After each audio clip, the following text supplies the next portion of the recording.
Hello and a very good afternoon to all. कैसे हैं भाई सभी? एक बार जल्दी से बताएंगे और शुरू करेंगे आज के आपके इस सेशन को। डाइजेस्टिव सिस्टम का सेकंड पार्ट, इससे पहले हमने ऑलरेडी एक पार्ट में बेसिक इंट्रो यहाँ पर समझ लिया था। सुनाई दे रहा है, दिखाई दे रहा है, सब कुछ बढ़िया है? तो एक बार जल्दी से बता देंगे सब कुछ क्लियर है, ऑडियो वीडियो एकदम साफ आ रहा है, सुनाई दे रहा है भाई, दिखाई दे रहा है? चलो, तो कहानी हमने कहाँ तक पढ़ ली थी कि मैम देखिए, मुख से लेकर के ये पूरा पाचन तंत्र जो है वो हमारा शुरू होता है ना। गुड इवनिंग, सभी को ऑडियो आ रही है? चलो, मुख से लेकर के ये पूरी आहार नाल जो है वो हमारी यहाँ पर शुरू होती है, और उसी आहार नाल के अंदर हमने 9 मीटर की लंबाई के साथ, एक सेकेंड, ठीक है, इसकी बात करी थी।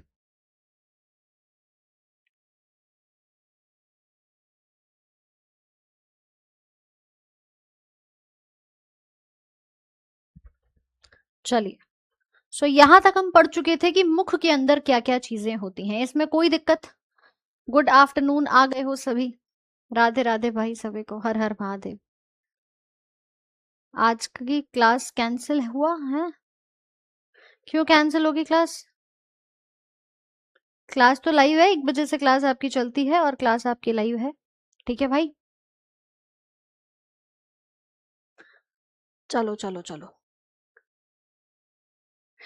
चलो, अब बात करते हैं। देखो, कुछ बच्चे पूछ रहे हैं मैम नोएडा रिव्यू में आप क्यों नहीं गए? मैं एग्जाम सेंटर से ही होकर के आ रही हूँ।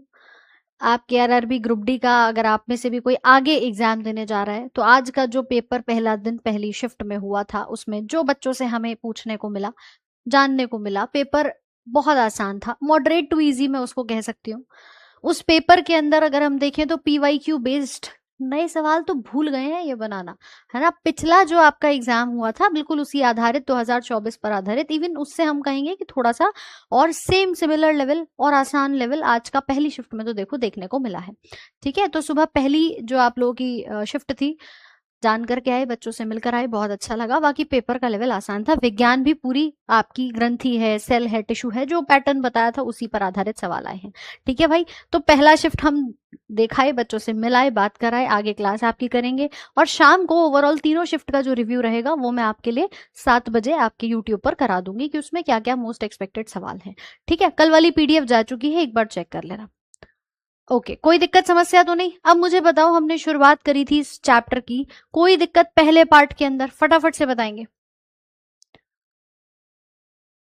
ओके, है ना बेटा? बाकी क्लासेस भी आपकी हो जाएंगी। आज टीचर्स सब अलग अलग सेंटर्स पे गए हैं, तो शायद इस वजह से अभी आपका सेशन नहीं हो पाया है ना। विक्रमजीत सर भी सेंटर पे गए थे, तो इस वजह से नहीं हो पाया। ठीक है रवि प्रकाश भाई? चलो, अब मैम पाचन तंत्र में सबसे पहला भाग जो हमने पढ़ा वो पढ़ा कि मुख से कहानी शुरू होती है, पाचन शुरू हो जाता है, और उसके बाद मुख से लेकर के हमारा ये भाग बक्कल कैविटी में खुलता है, जिसको मौखिक गुहा कहा था, जिसमें मैंने आपको जीभ के बारे में पढ़ाया था, जिसमें दांत के बारे में पढ़ाया था, और जिसमें हमने पूरे स्पेस के अंदर जो हिस्सा होता है उसके बारे में जाना। अब भोजन मुख से लेकर के मैम कहाँ आएगा? आपको लगता है सीधे गले में आ जाता है? वो गला नहीं, वो फेरिंग्स होता है। ठीक है, क्लियर है भाई? लैपटॉप में लाइव नहीं चल रहा है, कल वाली पीडीएफ में सही नहीं आया है? अच्छा ठीक है, पीडीएफ में एक बार रीचेक करा लेती हूँ। और बताओ। हाँ, आज सोमवार का व्रत है, बहुत बढ़िया, हमारा भी है ना। भोलेनाथ सबका पेपर जल्दी जल्दी क्लियर कराएं, आप सबको भी बढ़िया से करें। आप पढ़ लें, अब कोई ये कमेंट सेक्शन में जितने भी आपके सवाल जवाब चल रहे हैं इनको थोड़ा रोक लें, पढ़ लें। चलिए, मिलिंद, हेट्रोडॉन डेंटेशन में मैंने आपको बताया था 4 प्रकार के दांत होते हैं, जिसमें हमने बात करी थी कि हमारे पास इंसीजर, कैनाइन, प्रीमोलर और मोलर होते हैं। लार के बारे में, लार ग्रंथियों के बारे में, ये सारी चीजें हम पिछले सेशन में जान चुके हैं। ठीक है, पीडीएफ अगर किसी का प्रॉब्लम कर रहा है तो मैं एक बार रीचेक करा लूंगी। चलिए, अब खाना मैम मुख से होता हुआ कहाँ आएगा? तो खाना आएगा हमारे फेरिंग स्टमक हिस्से के अंदर, जो कि देखो कुछ इस प्रकार से आपको दिखाई देता है। यानी एक कॉमन हिस्सा होता है ये, है ना। ये देखो, खाना आता है इस जगह पर, और मैम जो हम सांस ले रहे हैं वो भी कहाँ आएगी? इसी जगह पर आएगी। तो फिर ये तो दिक्कत वाली बात हो गई, भैया खाना भी आ रहा है, सांस भी आ रही है, फिर उसके बाद ये कहाँ जाते हैं ना, ये भी चीजें हमें समझनी है। इसके बाद भोजन हमारा कहाँ जाएगा?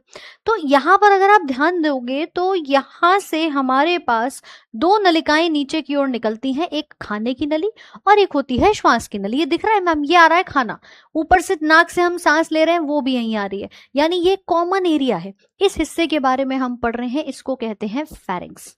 क्या कहते हैं इसको? फेरिंग्स कहते हैं, ग्रसनी कहते हैं। यहाँ खाना भी आ रहा है, यहाँ सांस भी आ रही है। अब मैम यहाँ से ना दो पाइप निकलती हैं, खाने का सिस्टम सीधे खाने की नली में, और जो श्वास आ रही है वो जाती है हमारी श्वास नली के अंदर। पर मैम कैसे पता चलेगा किसको कहाँ जाना है? ये रास्ता तो कॉमन है। क्यों भाई? ये रास्ता तो कॉमन है, लेकिन वहीं पर बीच में एक फ्लैप लगा होता है, एक जगह ऐसी, ये देखो ये क्या कर रही है, ये एपिग्लॉटिस है, ये हमारे इस श्वास नली को ढक देती है ताकि खाना सीधे नीचे चला जाए, ताकि श्वास नली के अंदर ये भोजन हमारा ना जाए। तो ये दिखाई दे रहा है सबको किस तरह से काम कर रहा है? जल्दी से एक थम्स अप का साइन भेजो। हाँ भाई बेटा, चिल्ड्रंस में और एडल्ट्स में दोनों में डेंटल फॉर्मूला अलग अलग होता है।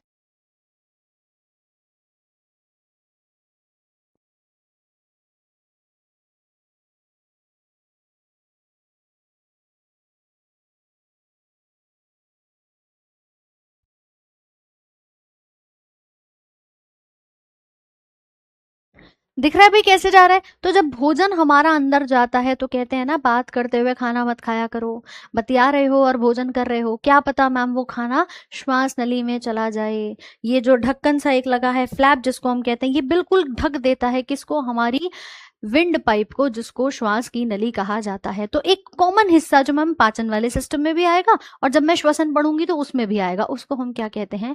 उसको ग्रसनी कहते हैं। यही ग्रसनी क्या करती है? एक कॉमन ओपनिंग बनाती है, लेकिन यहाँ से दो पाइप निकलती हैं, जिसको आप खाने की नली और श्वास की नली कहते हैं। ठीक है, तो अगर बात करते हैं इस फेरिंग्स के बारे में, तो आप बता सकते हैं भैया ये ओरल कैविटी जो हमारी खुलती है फेरिंग्स के अंदर, ये क्या करती है? कॉमन पैसेज का काम करती है, यानी एक सामान्य मार्ग का ये काम करती है, जिसमें भोजन भी आता है और हवा भी आती है। अब एपिग्लॉटिस क्या होता है? क्योंकि यही मैम कवर करके रखा होता है। ठीक है, एपिग्लॉटिस एक फ्लैप है, कार्टिलेज से बना हुआ है, यानी उपास्थि से बना हुआ है, और इसी का काम क्या होता है कि ये एंट्री को रोक देता है कि वो विंड पाइप के अंदर ना जाए, खाना हमारा श्वास नली में ना जाए। यानी मैम अगर मैं पिक्चर एक और आसान भाषा में बनाऊं ना, तो ये देखो इस तरह की कहानी होती है। ये हमारा आमाशय से जुड़ा हुआ है और ये फेफड़ों के साथ जुड़ जाता है। श्वास नली की पहचान, उसके ऊपर सी शेप के छल्ले लगे होते हैं। ये हिस्सा कौन सा है मैम? फेरिंग्स का हिस्सा है, ग्रसनी है। ये वाली पाइप कौन सी हो गई? फूड पाइप, यानी खाने की नली हो गई। और ये कौन सी है? विंड पाइप, जिसको मैं आगे पढ़ूंगी ट्रैकिया के नाम से। ठीक है, फूड पाइप जिसको हम कहते हैं ईसोफेगस, और ये हो गई हमारी एपिग्लॉटिस, जो क्या कर रहा है? यहाँ पर ऐसे फ्लैप बन के लगा हुआ है, ताकि वो भोजन को श्वास नली में ना जाने दे। जल्दी से बताओ, समझ आया? ठीक है, दुष्यंत भाई बोल चुकी हूं मैं, है ना? अब उनकी साइड से जो प्रोसेस होगा वो उसके आधार पर रहेगा। आप एक बार और टीम से बात कर सकते हो। ठीक, कोई दिक्कत समस्या? तो ये हमारा क्या हो गया मैम? फेरिंग्स हो गया। अब फेरिंग्स से आगे बढ़ेंगे तो मैम क्या आएगा? खाना नीचे की ओर जा रहा है, किस रास्ते से? खाने की नली से। और खाने की नली में मैम जिसको हम कहते हैं ईसोफेगस, यानी हमारी भोजन की नली। दिख रहा है डायग्राम में सभी को कैसे ये हमारा भोजन नीचे उतर के आ रहा है? कहाँ जाएगा मैम? सीधे पेट के अंदर चला जाएगा। इसको फूड पाइप या ईसोफेगस के नाम से जानते हैं। समझ आई कहानी? अब मैम यहाँ पर ये हो क्या रहा है कि जब खाना नीचे आता है ना, तो इसकी मांसपेशियां लगातार कॉन्ट्रैक्ट और रिलैक्स करती हैं। कंटिन्यूअसली इसमें क्या चलता है? संकुचन, पहले होगा कॉन्ट्रैक्शन, फिर ये वापस से नॉर्मल अवस्था में, विराम अवस्था में आ जाती हैं। तो ईसोफेगस, जिसको ग्रास नली कहते हैं, यहाँ से होकर के भोजन नीचे की तरफ जाता है। किस में जाता है? अमाशय में जाता है, और वहीं से हमारा खाना फिर पचना और शुरू हो जाता है। पर एक सवाल और है मैम, इसकी लंबाई कितनी है ना? आपसे ये भी पूछ सकता है कि भैया इसकी लेंथ कितनी होती है? तो याद रखिएगा, ये हमारी 25 सेंटीमीटर लंबी दिखाई देती है। कितनी? 25 सेंटीमीटर लंबी दिखाई देती है। इसमें पाचन के लिए कुछ नहीं है मैम, कोई पाचन नहीं हो रहा, लेकिन ये जो कंटिन्यूअस कॉन्ट्रैक्शंस हो रहे हैं ना, ये जो लगातार क्रमाकुंचन चल रहा है, उसको पेरिस्टेल्सिस कहते हैं। जैसे आप देख रहे हो ना, ये मांसपेशी लगातार क्या होती है? कॉन्ट्रैक्ट होती रहती है, तब जाके भोजन नीचे आता है। कई बार ध्यान दिया हो अगर आपने, आप जल्दबाजी में खाना खाते हो कि आज तो लेट हो गया हूँ, जल्दी खा लेता हूँ। वो जब आप जल्दी जल्दी खाना खाते हो, कहते हैं खाना गले में अटक गया। क्यों भाई, किस किस के अटका है ये बताओ, किस किस के अटका है कि मैम ऐसा लगता है खाना ना गले में अटक गया, फिर आप कुछ पानी सा पीते हो, लिक्विड लेते हो, उसके बाद जा करके खाना नीचे सेटल डाउन होता है। इस जगह को ईसोफेगस कहते हैं, क्योंकि इसकी मसल्स लगातार कॉन्ट्रैक्ट करती हैं ताकि ये नीचे की ओर फिसल जाए। तो उस क्रमाकुंचन रिदमिक कॉन्ट्रैक्शंस को हम क्या कहते हैं, पेरिस्टेल्सिस या पेरिस्टेल्टिक मूवमेंट या क्रमाकुंचन कहा जाता है ना। कोई दिक्कत इसके अंदर, कोई दिक्कत इसके अंदर? ठीक है दुष्यंत भाई परेशान मत हो, मैं एक बार और बात कर लूंगी, है ना, और रुक जाओ थोड़ा सा। डर लग रहा है एग्जाम है मैम ग्रुप डी का, मत डरो, बस खुद पे भरोसा रखो, जितना पढ़ा है उस पर मेहनत जो आपने करी है ना उसके ऊपर ट्रस्ट रखो, खुद के ऊपर एक कहते हैं ना कॉन्फिडेंस रखो, सब कुछ अच्छा होगा। और पेपर में जैसे बच्चे आज करके आ रहे हैं 70+ तो आसानी से करके आ पा रहे हैं, आगे की शिफ्ट्स में हो सकता है चीजें बदल जाए, लेकिन अभी तक जो आज हमें देखने को मिला वो मैम आसान था। तो बस कॉन्फिडेंस बहुत जरूरी है, ठीक है। कोई दिक्कत भाई यहां तक? तो इसको क्या कहेंगे, ईसोफेगस या ग्रास नली के नाम से या फूड पाइप के नाम से इसको जाना जाता है। I hope everything is clear. अब जैसे एक सवाल आया हुआ है, रेलवे ग्रुप डी का ही है, 2026 में आया था, कि मानव पाचन तंत्र में क्रमाकुंचन गतियों की क्या भूमिका होती है। ये रक्त में पोषक तत्वों को अवशोषित करती हैं, भोजन को पाचन पथ में आगे की ओर धकेलती हैं, अमाशय में प्रोटीन का पाचन कराती हैं, या पाचक एंजाइम का उत्पादन करती हैं। बताना भाई क्या होगा। 10 तारीख में है मेरा, चलो कोई दिक्कत नहीं है, बढ़िया है, जब भी है ऑल द वेरी बेस्ट है।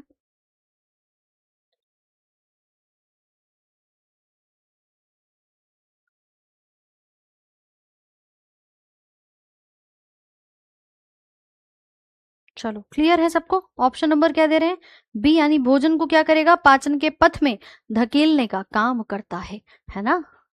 अब देखो कह रहे हैं मैम सांस वाले हिस्से में खाना चला गया तो क्या होगा, खत्म कहानी। देखा है लोगों का चोक होने की वजह से कि खाना गले में जाके चोक हो गया, डेथ हो गई।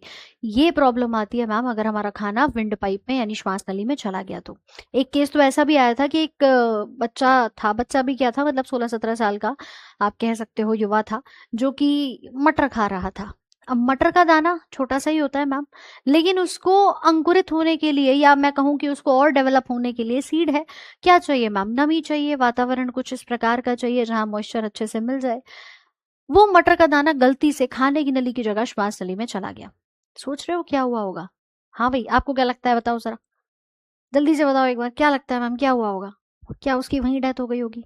नहीं, वो मटर का दाना लंग्स में जाके पहुंचता है और वहां पर उसको वही वातावरण मिलता है, उसको प्रॉपर वहां पे नमी मिलती है, मॉइस्चर, गैसेस सब कुछ मिलता है, और वो ग्रो करना शुरू हो जाता है। जब वो ग्रो करना शुरू होता है ना, तब उसकी मृत्यु होती है, क्योंकि उसके बाद उसे सांस लेने में दिक्कत होनी शुरू हो जाती है। तो इस प्रकार से कुछ भी खा रहे हो थोड़ा सा थम जाओ, बतियाना बंद कर दो, आराम से खाओ, खाने को निगलने का प्रोसेस है उसको होने दो ठीक से, ठीक है भाई। चलिए ओके नवीन भाई बहुत बढ़िया, 63 सही है, बहुत बढ़िया। तो इस प्रकार का मैम हमारा सिस्टम बॉडी का बना हुआ है, थोड़ा समझ करके हमें चीज़ों को चलना है। तो अब भोजन हमारा कहाँ से कहाँ पहुंच गया मैम, हमारे मुख से होता हुआ सबसे पहले वो कहाँ पहुंचा, हमारी ग्रास सॉरी मुख से होकर के सबसे पहले कहाँ गया, फैरिंग्स के अंदर, और फिर फैरिंग्स से होता हुआ कहाँ चला जाएगा, ईसोफेगस के अंदर। पहले ग्रसनी में आया फिर ग्रास नली के अंदर चला गया, ठीक है। हाँ समझ गए, चलो चलो चलो ठीक है दुष्यंत भाई करा देंगे। अब कहाँ आएगा मैम, पेट में आएगा कि नहीं आएगा, अमाशय में आएगा, इसी को हिंदी में अमाशय कहते हैं, इंग्लिश में स्टमक कहते हैं। यहाँ तक कोई दिक्कत किसी के मन में, जल्दी से बता दो, है कोई दिक्कत? तो मैम अब जब अमाशय में आया है तो क्या यहाँ पे भी कोई गेट होगा? बॉडी के हर भाग में जब एक भाग से दूसरे भाग में, एक अंग से दूसरे अंग में कोई भी चीज आ रही होती है ना, तो वहां पर एक फ्लैप लगा होता है। ये अमाशय है, जे आकार की थैली जैसा लग रहा है, और इसके भी लगभग 3 हिस्से होते हैं। एक हिस्सा कार्डियक, दूसरा फंडस, तीसरा पाइलोरिक कहलाता है। इन तीनों हिस्सों में हमारा भोजन 4 से 5 घंटे रहता है, और जैसे ही इसका पाचन हो जाता है वो आगे की तरफ बढ़ जाता है। यानी ये एक थैली की तरह है जो स्टोर कर रही है। कितने घंटे के लिए स्टोर करती है मैम? 4 से 5 घंटे के लिए, ठीक है। आवाज आ रही है सबको साफ? तो ये जो हमारा अमाशय है, अगर आप इसकी वॉल्स को अंदर से देखेंगे ना, ये है मैम, अंदर इसमें एसिड भरा हुआ होता है, और उस एसिड से बचाने के लिए भी ये जो इसकी दीवार है, इस पर म्यूकस की एक झिल्ली लगी होती है, म्यूकोसा, जिसको हिंदी में श्लेष्मा कहते हैं। और वही श्लेष्मा की झिल्ली क्या करती है, इसको अम्ल से, हाइड्रोक्लोरिक एसिड जो इसमें बैठा होता है उससे बचाने का काम करती है। तो ये है हमारा अमाशय, एक ही है मैम बॉडी में, और शरीर के दाएं भाग में होता है, यानी हम कह सकते हैं, सॉरी, शरीर के बाएं भाग में होता है, जिसको लेफ्ट साइड कहा जाता है। ठीक है, लिवर कहाँ है तो लिवर राइट में है, स्टमक कहाँ है तो स्टमक हमारा लेफ्ट में होता है। यानी अगर मैं इसका डायग्राम बनाऊं तो मुझे कैसा डायग्राम दिखाई देता है, आप बताएंगे। जे आकार की थैली, कुछ इस तरह से ये हमें देखने को मिल जाता है। ठीक है, और इस तरफ हमारे पास ये लिवर जो है वो लगा होता है। इस लिवर के नीचे भी हमारी गॉल ब्लैडर है। ठीक है भाई, ये हमारी गॉल ब्लैडर है, और यहाँ से जो भी बाइल जूस बनता है वो आ जाता है, यहाँ से जो बनेगा वो इस रास्ते आएगा। तो इस हिस्से के ऊपर भी एक फ्लैप लगा होता है। कुछ लोग कहते हैं ना हमारा पेट ऊपर तक भर गया है, कहते हैं गले तक भर गया, गले तक नहीं भरता भाई, वो आपका यहीं तक भरता है। उसके बाद जब उल्टी होती है तो ये वाला फ्लैप वापस से खुलता है और भोजन आपका बाहर निकल जाता है। क्या इतनी बात समझ में आ गई? जल्दी से थम्स अप का साइन भेजो। है, टाइम चेंज नहीं हो पाएगा अभी। क्लियर? तो जे आकार की ये एक थैली जे लेटर जैसा दिखता है मैम, 4 से 5 घंटे भोजन को स्टोर करके रखता है। कुछ बातें इसके बारे में अगर हम जानेंगे तो आप बता सकते हैं। ठीक है, आप बता सकते हैं, मांसपेशी से बना हुआ जे शेप का मस्कुलर ऑर्गन, इसको हम नाम देते हैं जे शेप्ड मस्कुलर ऑर्गन। कहाँ है मैम? अपर लेफ्ट पार्ट पे होता है। ठीक है, और इसी के साथ ये आपका वो पार्ट है जहां पर भोजन आपका स्टोर भी होता है, यानी भोजन को ये संग्रहित करता है। जठर रस बनता है यहाँ पर अमाशय से, जो हिस्सा जो रस बनता है उसको हम जठर रस के नाम से जानते हैं, और साथ में आंशिक रूप से पचा करके ये अर्ध तरल रूप में बदला जाता है। यहाँ पे ध्यान रखना, हमारे स्टमक में HCl पाया जाता है, एक एसिड, अभी आगे लिखवाऊंगी इसको, हाइड्रोक्लोरिक एसिड होता है। लेकिन अभी तक तो मैम हम एक चीज पढ़कर आए थे, खाना जब लार से मिलता है तो बोलस कहलाता है। कुछ याद आ रहा है आप लोगों को कि मैम फूड को जब हमने लार से मिलाया था तो उसका मैंने नाम बदल दिया था बोलस। अब यही बोलस तो आ रहा होगा यहाँ से, क्यों भाई? हाँ या ना बताओ, आ रहा होगा। अब यही बोलस क्या करेगा, जब HCl से मिलेगा, यानी इस हाइड्रोक्लोरिक एसिड से मिलेगा स्टमक के अंदर, तो उसका नाम बदल करके हम रख देते हैं काइम। ये कहलाता है। बोलो, बात आई समझ में? हाँ भाई, बात आई समझ में कि नहीं? जल्दी जल्दी से बताओ। रवि प्रकाश जी, टाइम चेंज नहीं हो पाएगा अभी, होगा तो बता देंगे, अभी तो नहीं हो पाएगा 1 महीने तक तो। ठीक है, समय आपका 1 बजे का फिक्स है, यही रहेगा, तो कॉपी पेस्ट ना करें। चलिए, कोई दिक्कत भैया इसमें? कैसे करा ये काम? जल्दी से भेजो, हम सबका साइन।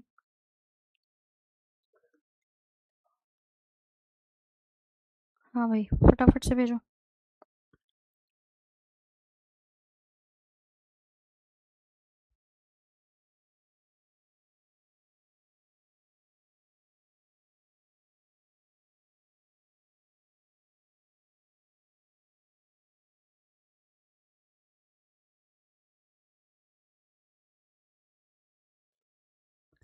क्लियर? बहुत बढ़िया। अब मुझे एक बात बताओ, ये तो मैम चलो ठीक है, कई बार ऐसा होता है कि हम जब खाना खाते हैं हमें तुरंत नींद आनी शुरू हो जाती है। क्या आप लोगों को भी आती है? मुझे तो आती है, इवन सबको आती है कि मैम खाना खाते हैं ना तो तुरंत से हमें ऐसा लगता है कि अब सो जाना चाहिए। कभी सोचा इसकी वजह क्या है? हाँ भाई, कभी सोचा है इसकी वजह क्या है? मैम इसकी एक बहुत बड़ी वजह है, खाना एक प्रकार का टास्क है, एक काम है। मैं आपसे कहूँ बेटा ये 2 चैप्टर तुम्हें पढ़ने हैं, है ना, ये 2 चैप्टर तुम्हें पढ़ने हैं, तो तुम्हारे लिए टास्क होगा। अब तुम उसको 2 घंटे में करो, उसको 3 घंटे में करो, आराम आराम से करो, तेजी से करो, वो आपके ऊपर है। चैप्टर आसान होंगे तो तुम जल्दी पढ़ लोगे, कठिन होंगे तो तुम्हें टाइम लगेगा। बॉडी के पास भी ना एक टास्क भेजा जाता है, एक काम आता है कि भैया अच्छा फल आए हैं, चलो आराम, छोटा सा चैप्टर है ना, जल्दी कर देता हूँ खत्म, ऐसा लगता है। तो फल आसानी से पच जाते हैं, आप उसको जल्दी से पचा देते हैं। उसको पचाने में मैम एनर्जी भी बहुत कम लगती है, इसलिए हमें थकान नहीं होती। लेकिन वहीं पर जब मैं 2 रोटी खाता हूँ, सब्जी खाता हूँ, प्रॉपर एक थाली जो है वो मुझे मिलती है, उसको जब हम खाते हैं तो क्या होता है कि हमारी बॉडी को लगता है चलो भैया कुछ तो आया है ना, थोड़ा सा इसको पचाते हैं, और शरीर की सारी ऊर्जा उसको पचाने में हम लगा देते हैं। तो शरीर क्या होगा? थकेगा, नींद आएगी कि नहीं आएगी? यही रीजन है मैम। और चलो रोटी भी छोड़ो, तुमने खा लिए छोले भटूरे, तुमने कहा नहीं नहीं आज तो बढ़िया तला हुआ भोजन खाऊंगा, समोसे खा लूंगा। जब आप छोले भटूरे खाते हैं सुबह के 8 बजे, आपको डबल नींद आती है, आपका खाना टाइम और लेता है पचने में, जो 2 बजे तक तुम्हें भूख लग जाती वो नहीं लगेगी मैम, और 4 बजेंगे। तो रीजन इज कि चावल खाओ या आप छोले भटूरे खाओ, तला हुआ खाओ, मैदा खाओ, आपके शरीर को उसको पचाने में जितनी ज्यादा एनर्जी लगेगी उतना ही नींद ज्यादा आती है। शरीर के पास एक काम आया है, शरीर ने सारी एनर्जी उसमें लगा दी, आपको थका हुआ फील हुआ, आपने कहा चलो सो जाते हैं। ठीक है, इसीलिए हम क्या कहते हैं कि भैया जब हम भोजन करते हैं तो आपको तुरंत से नींद आनी शुरू हो जाती है। शरीर के पास टास्क आया है। अब वहीं पर आज मान लीजिए व्रत है, लोगों का व्रत है तो आप फ्रूट्स खाएंगे, आसानी से पच जाएगा मैम, ना तो नींद ही आएगी ना थकान ही होगी, होता है ना। बस, तो डाइजेशन में एनर्जी लगती है और वही हमारे काम चलते हैं बॉडी में।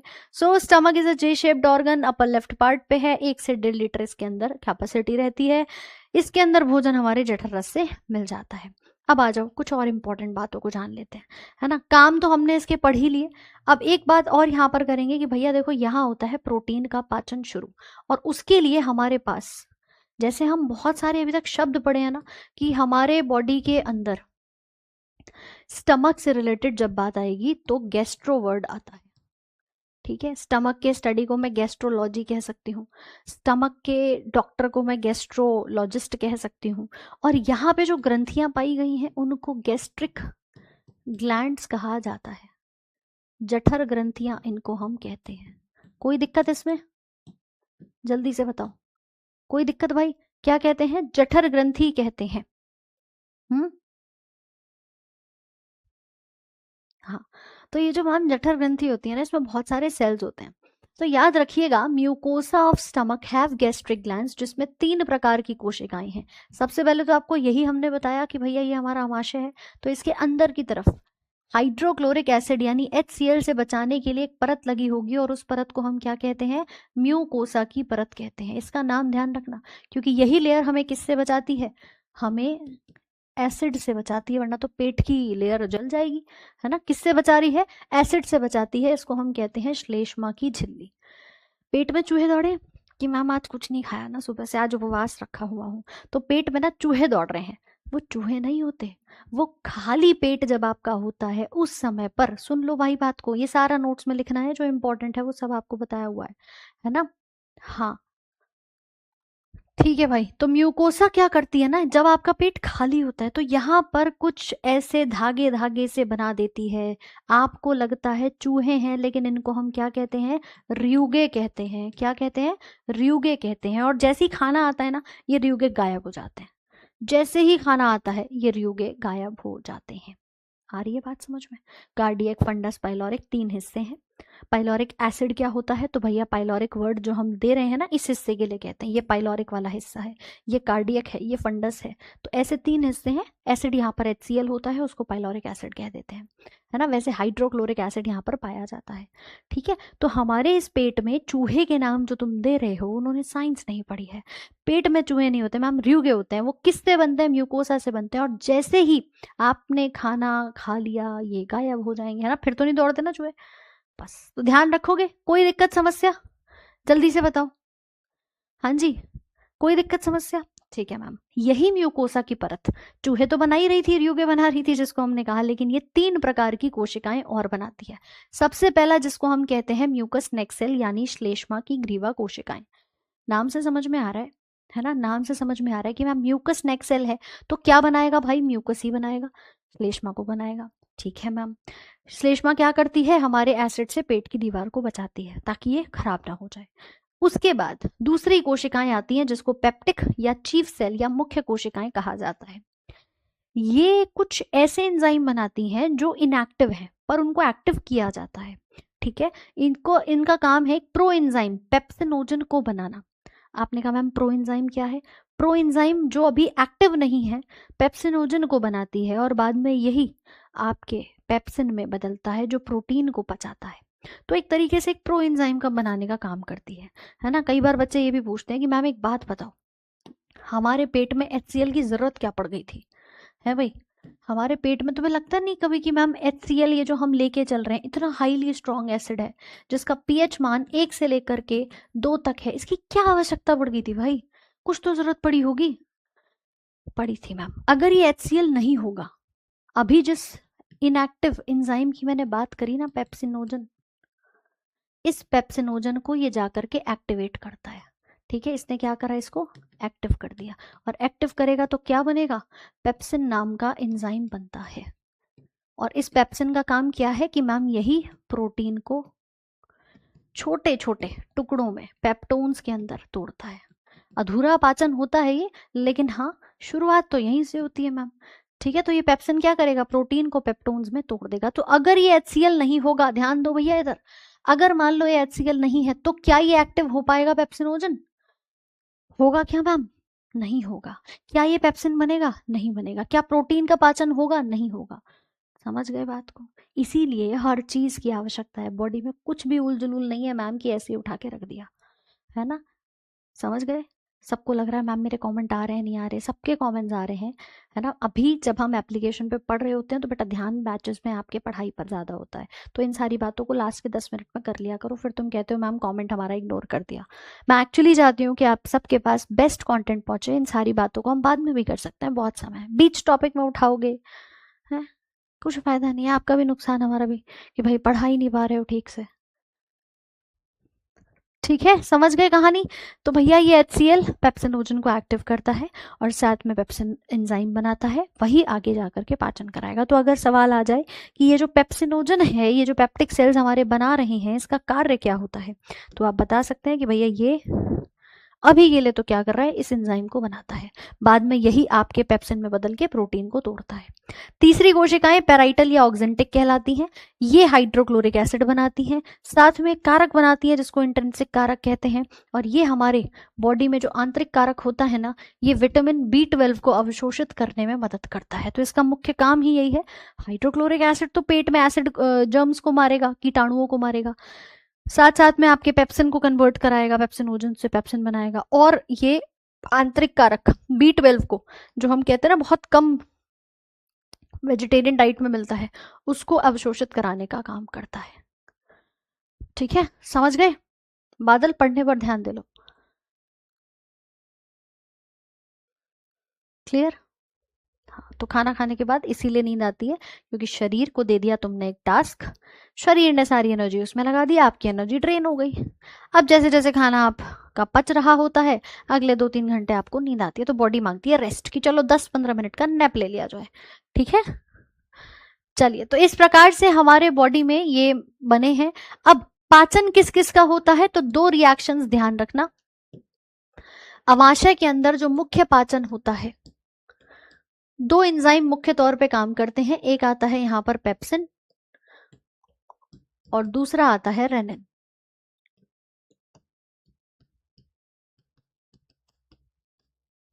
ठीक है, दूसरा क्या आता है, RENNIN कर देना इसको।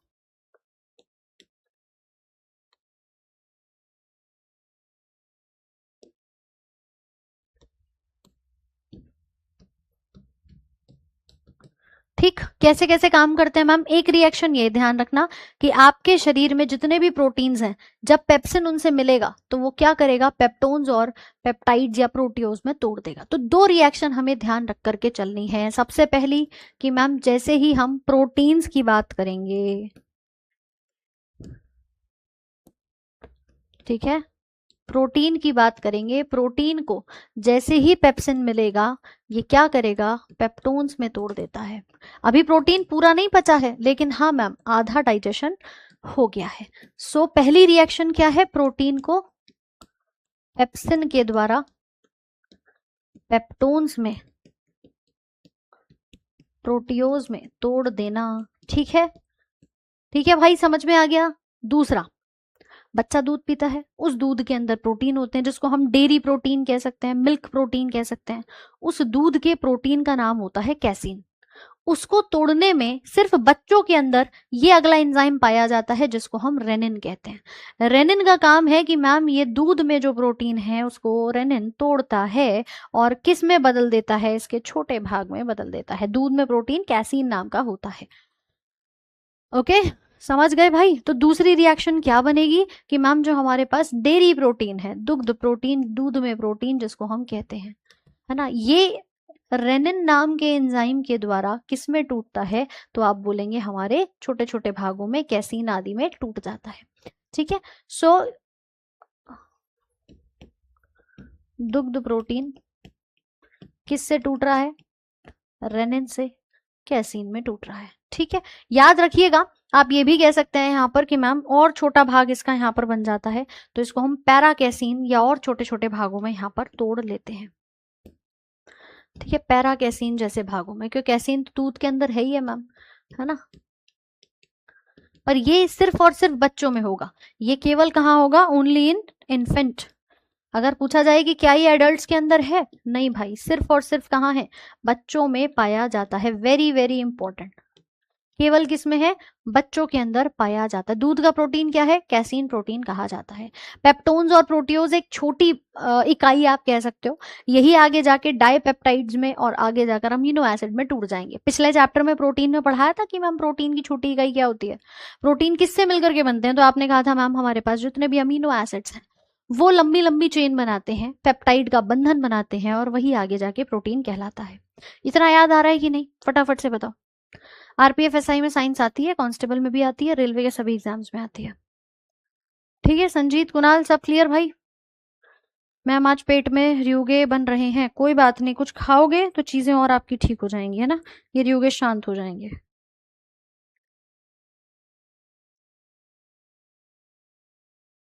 ठीक है भाई, कोई दिक्कत, जल्दी से बताओ यहाँ पे, कोई दिक्कत कोई समस्या।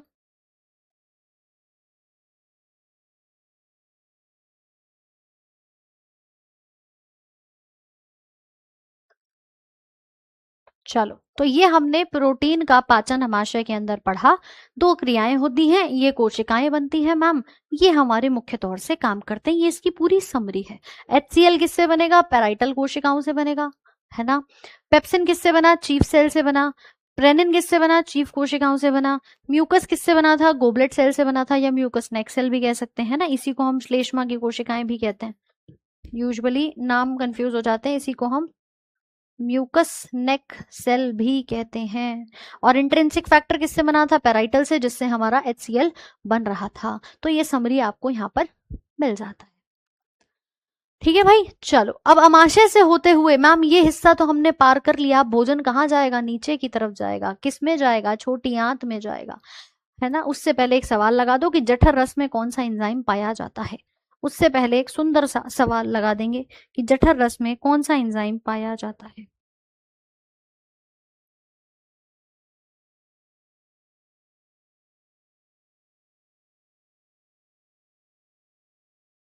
करो भैया।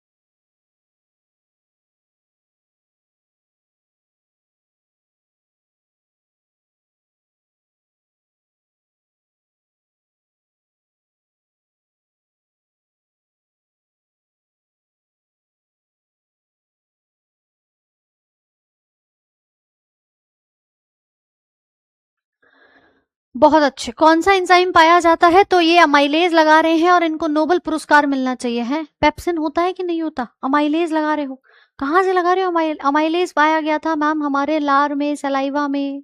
पेप्सिन था हमारे पास जठर रस के अंदर, किसको तोड़ रहा था, प्रोटीन को तोड़ रहा था, समझ गए। अच्छा, एक सवाल और आता है कि क्या हमारी अब इस छोटी आंत में, इधर देखिए भैया, क्या हमारी अब इस छोटी आंत में केवल पेट से ही जो भी बना है केवल वही आएगा क्या, क्यों, ये लिवर था, है ना, ये मैम हमारी गॉल ब्लैडर रही, पित्त की थैली जिसको कहते हैं। अब हम लेकर जा रहे हैं भोजन को कहाँ पर, छोटी आंत के अंदर। तो क्या छोटी आंत में केवल और वही भोजन जाता है जो हमारे अमाशय से आया है, या कुछ और भी कनेक्टेड होता है। ये उस हिस्सा है मैम हमारे पास। तो आप बताएंगे कि देखो भाई ऐसा तो हो नहीं सकता कि यही वाला भोजन पहुंचे, यहाँ लिवर से भी पित्तरस आ रहा है, यहाँ पर अग्नाशय भी कुछ कुछ बना रही है अपना रस, वो भी आएगा, तो तीनों मिलकर के कहाँ जाएंगे, इस छोटी आंत में जाएंगे। बोलो हाँ या ना। तीन रास्ते खुल रहे हैं ना मैम, चौराहा तो नहीं कह सकते लेकिन हाँ तिराहा तो है।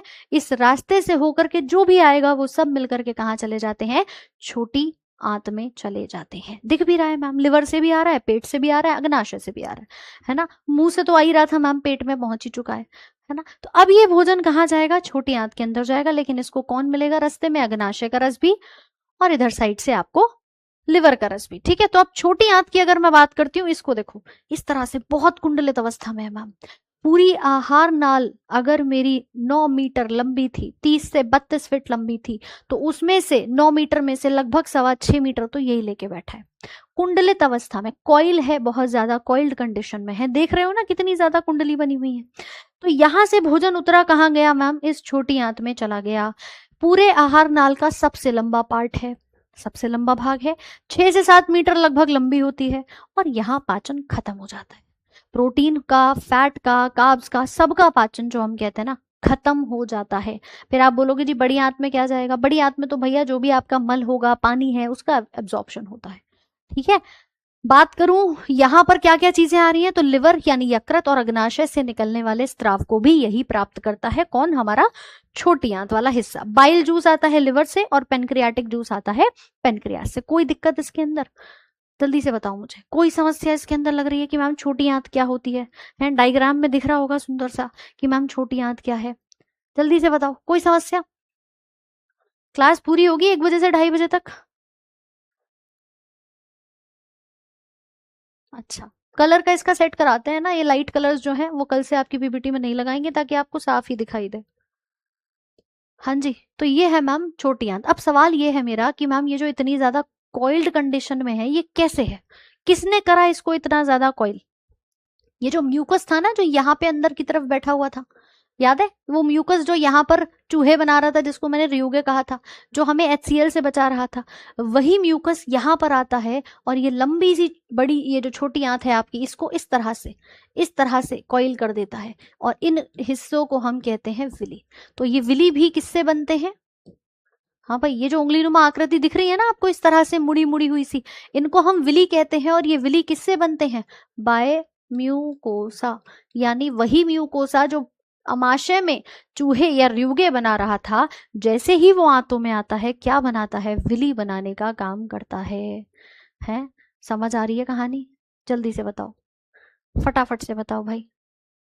बेटा ये जो पीपीटी है ना, इस पर जो कहते हैं ना कि बहुत सारी मेहनत लगती है, तो आपके लिए बेस्ट टू बेस्ट चीजें क्या रह सकती हैं, वो सोच करके ऐसे अरेंज करी जाती है। थोड़ा कलर कहाँ रहा है, लेकिन उस कलर को भी हम और आपके लिए बढ़िया करा देंगे कि आपको एक एक वर्ड जो है वो बढ़िया से चमके। और बहुत शानदार तरीके से मेहनत इसके ऊपर की जाती है, पूरे पूरे दिन लग के 5-6 घंटे की मेहनत होती है, जिसमें ये प्रॉपर डिजाइन, एक एक वीडियो, एक एक फोटो आपके लिए लगाया जाता है।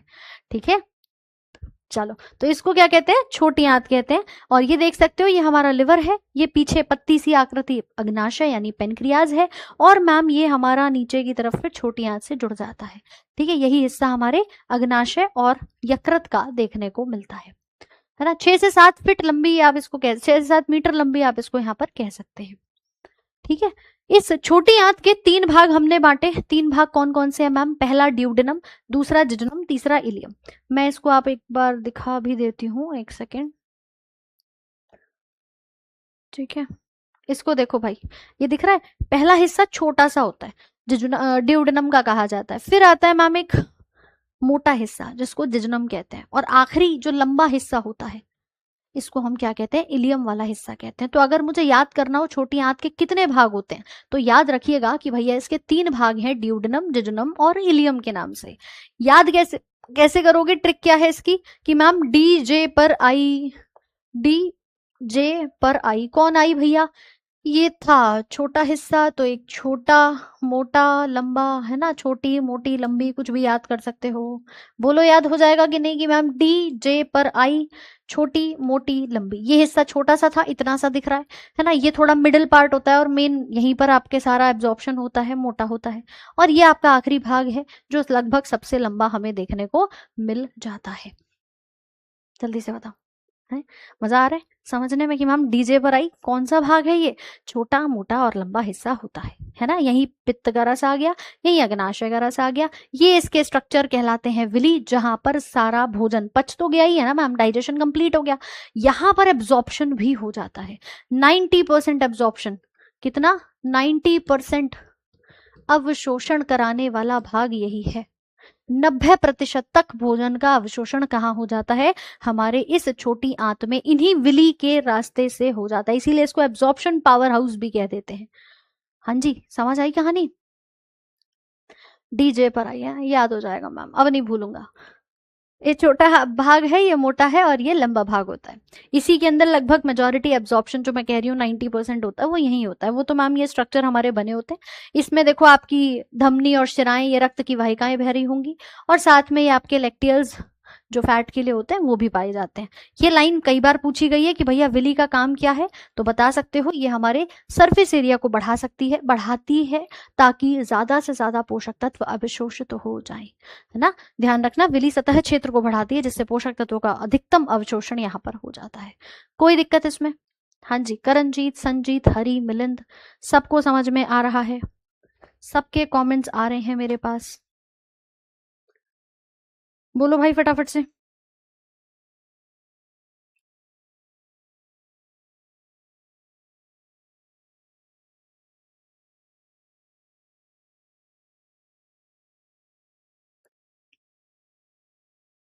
कोई दिक्कत किसी को?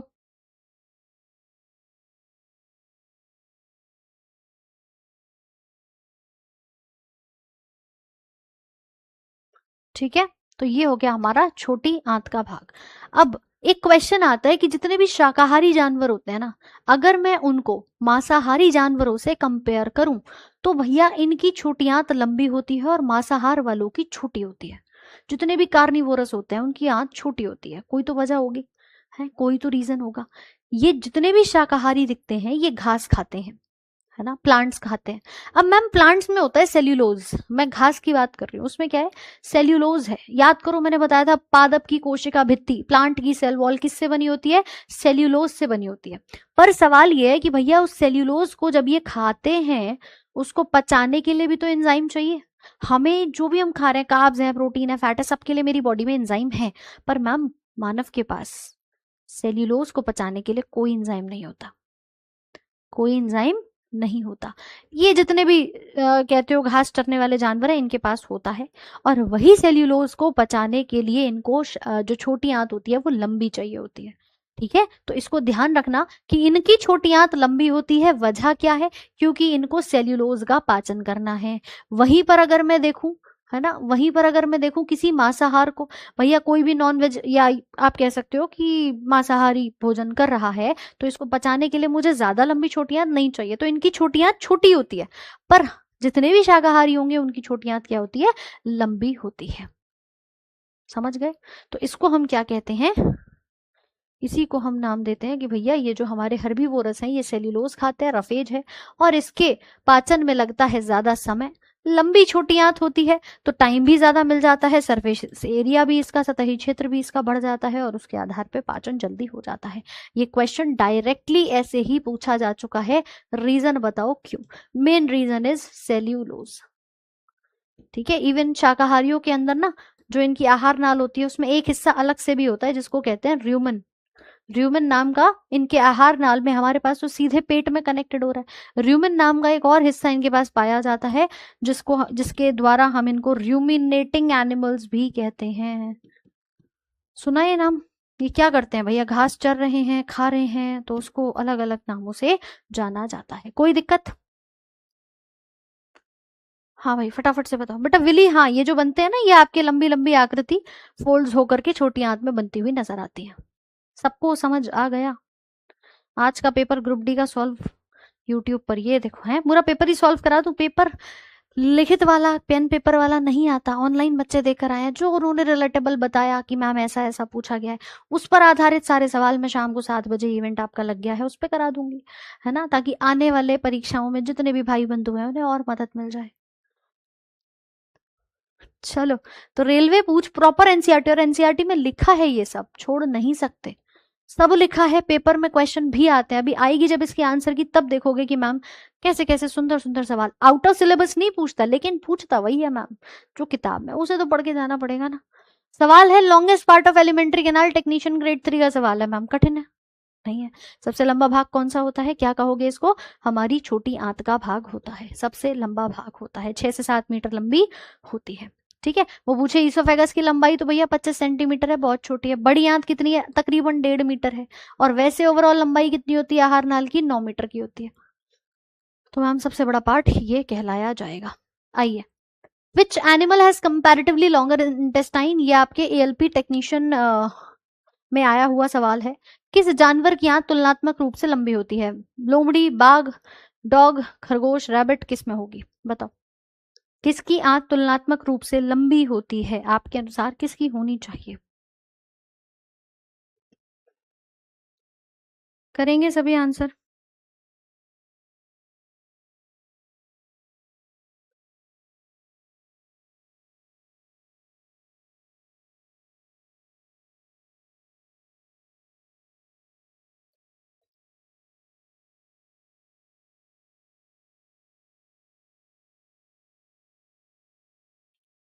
है डी दे रहे हैं, खरगोश। लंबी किसकी होगी, जो डेफिनेटली मैम हर्बीवोरस होगा, शाकाहारी होगा, ऑप्शन नंबर डी हमारा सही हो जाएगा। ठीक है, खरगोश सही हो जाएगा, बाकी तीनों क्या है, मांसाहार करते हैं। क्लियर। आइए जरा अब आगे पढ़ लेते हैं मैम हमारे एक पत्ती नुमा आकृति को, जिसको अग्नाशय कहा जाता है। और अमाशय में हमने जो भी भोजन पचाया था वो कहाँ आएगा, नीचे की तरफ आएगा, वहीं इस अग्नाशय से भी रस मिलकर के इसमें जाता है। ठीक है, ये दिख भी मैम पत्ती नुमा रही होगी, पर ये अंग नहीं है, ये पाचन की ग्रंथि है। क्या है ये, इसको हम ग्लैंड के रूप में जानते हैं, ग्रंथि के रूप में। ये पाचन की ग्रंथि कहलाती है, क्योंकि यहाँ कोई काम नहीं हो रहा मैम। मेजरली इसका काम क्या है, अलग अलग प्रकार के हॉर्मोन्स को बनाना, और साथ में जैसा कि हम देखते हैं कि जो भी इसका रस है वो भी बन रहा होगा, और कुछ हॉर्मोन्स भी बनते हैं यहाँ से। तो एक लीफ शेप की अगर हम पूछे ग्रंथि कौन सी है, तो वो ये है। मिश्रित ग्रंथि होती है ये, अंतःस्रावी बहिस्रावी दोनों काम करती है, रस भी बनाती है, हॉर्मोन्स भी बनाती है। क्योंकि ग्रंथियां भी अपने आप में 2 प्रकार की होती हैं, एक वो जो हॉर्मोन्स बनाए, अंतःस्रावी कहलाती है, इसका कार्य होता है हार्मोन का स्त्राव करना। ठीक है, और एक वो जो कहलाती है बहिस्रावी, बहिस्रावी यानी जो अलग अलग प्रकार के रस बनाती है। तो ये दोनों ही काम कर रही है मैम, हार्मोन भी बना रही है और रस भी बना रही है। यहाँ से एक डक्ट निकलेगी जिसके रास्ते ये अपने रस का स्राव कर देती है। ठीक है, so it act both as exocrine and endocrine gland. अब मैम अग्नाशय का रस बन रहा है वो तो ठीक है, ये तो हमने बता दिया है ना, क्या कर रही है, अग्नाशय से रस बना रही होती है। लेकिन जो 2 प्रकार के हॉर्मोन्स बनते हैं, ठीक है, वो अगर आपसे पूछता है तो एक ये रहा और एक ये रहा। ये बनता है पेनक्रियाज में बैठे हुए आइलेट ऑफ लैंगरहैंस नाम का हिस्सा है, जिसमें क्या पाया जाता है, आपके एक तरफ अल्फा सेल होते हैं और एक तरफ बीटा सेल होते हैं। ठीक है, लैंगरहैंस के द्वीप इसको हिंदी में कहते हैं, लैंगरहैंस के द्वीप। तो क्या होगा, अग्नाशय के अंदर ये जो हिस्सा है, यहाँ से 2 प्रकार के सेल बनेंगे, इंसुलिन बनेगा, ग्लूकागन बनेगा। इंसुलिन का काम है रक्त की शर्करा को कम करना, है ना। अच्छा, पहले यहाँ इंसुलिन लिखा है तो इसको बीटा कर देना, और यहाँ ग्लूकागन लिखा है तो इसको अल्फा कर देना, क्योंकि पेनक्रियास से हमारा इंसुलिन बनता है बीटा सेल से। ये क्या करेगा, शुगर जो रक्त में ऑलरेडी प्रेजेंट है उसको कम करता है। जब आपको डायबिटीज नाम का रोग होता है, किसी को भी अगर होता है मैम, उसकी बॉडी में इंसुलिन नहीं होता, क्योंकि ये शुगर को कम करता है, और अगर यही नहीं होगा तो शुगर अपने आप बढ़ जाएगी। बोलो बात समझ में आई कि नहीं, है ना। चैप्टर आज आपका खत्म हो जाएगा, ये ज्यादा बड़ा नहीं है ना, चैप्टर खत्म हो जाएगा आज। चलो, मजा आ रहा है पढ़ने में, समझ में आ रही है कहानी। अग्नाशय से भी कुछ एंजाइम्स बनेंगे, वो आगे बताऊंगी कैसे पाचन कराते हैं, और छोटी आंत से भी कुछ एंजाइम्स बनेंगे जो पाचन कराते हैं। लेकिन मैम इनका बाकी काम क्या है वो समझ लेते हैं, राइट। जैसे कि अभी इंसुलिन है तो ये ब्लड की शुगर को कम कराती है, लेकिन अगर इसकी कमी हो जाए, है ना, कमी हो जाए तो मधुमेह नामक रोग हो जाता है जिसको डायबिटीज कहते हैं, ठीक है, मधुमेह हो जाता है। अच्छा, वहीं पर ग्लूकागन का काम क्या है, ये शुगर को बढ़ाती है, ये हमारी रक्त की शर्करा को बढ़ाती है, और साथ साथ में हमारा जो बॉडी में स्टोर होकर के, कहते हैं ना जैसे मम्मी चावल के डब्बे में पैसे छिपाती हैं, ऐसी हमारी बॉडी भी ग्लूकोज को छिपा करके रखती है मसल्स में, लिवर में, ताकि जब जरूरत पड़े, जिस दिन आप कुछ भी ना खाओ उस दिन, आज उपवास है ना, कुछ भी नहीं खाते हो अगर, तो हमारा वो ग्लूकोज इस ग्लूकागन में परिवर्तित होगा, और यही हमारी शुगर को बढ़ाने का काम करता है। Is this clear? जल्दी से बताओ, इंसुलिन ही शुगर को कम करता है, नहीं होगा तो डायबिटीज हो जाएगी। समझ गए कहानी? कोई दिक्कत समस्या? हाँ, जल्दी से बताओ मुझे, समझ गए कहानी? सारा कुछ लिखा हुआ है आराम से, फिर आप देख सकते हैं। जैसे एक सवाल आया था जेई में कि which human organ contain islet of Langerhans, बताइए, गॉल ब्लैडर, पेनक्रियाज, ब्रेन या लिवर, क्या होगा? है भाई, क्या होगा? घेंगा रोग हो जाता है। ये देखो, घेंगा रोग थायराइड से होता है, आगे जब हम ग्रंथियां पढ़ेंगे ना तब बताएंगे कि घेंगा रोग होता है थायराइड ग्रंथि के द्वारा।